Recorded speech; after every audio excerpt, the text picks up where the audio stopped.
अहिल्यानगर महानगरपालिकेच्या महापौर आणि उपमहापौर पदाच्या बिनविरोध निवडीची आज महापालिकेत अधिकृतरित्या घोषणा करण्यात आली।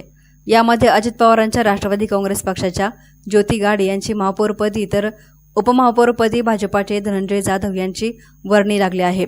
खरं तर अर्ज भरण्याच्या शेवटच्या दिवशी याच दोघांचे एक अर्ज आल्यामुळे महापौर आणि उपमहापौर पद हे बिनविरोध झाले होते।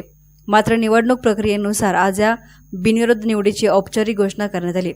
खरं तर अहिल्यानगर महानगरपालिकेमध्ये राष्ट्रवादी आणि भाजप यांनी युती म्हणून निवडणूक लढवली होती आणि सर्वात जास्त 27 जागा या राष्ट्रवादीला मिळाल्या होत्या। त्यामुळे आज महापौर पद हे जरी राष्ट्रवादीकडे गेलं असलं तरी महापौर आणि उपमहापौर पदासाठी 6 वर्षांचा फॉर्म्युला ठरवण्यात आला आहे। पहिले 6 वर्ष राष्ट्रवादीचा महापौर तर पुढील 6 वर्ष हे भाजपाचा महापौर असणार असून 5 वर्षांमध्ये 4 महापौर आणि 4 उपमहापौर असणार आहेत। पालिका जी आहे ही नगर शहराच्या लोकांची आहे, जनतेची आहे।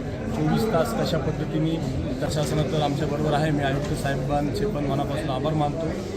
यांचंही सहकार्य आम्हाला लाभणारच आहे आणि चांगल्या प्रकारचं काम आम्ही करू। एसनाने मीडियासाठी प्रतिनिधी सार्थक थोरात, अहिल्यानगर।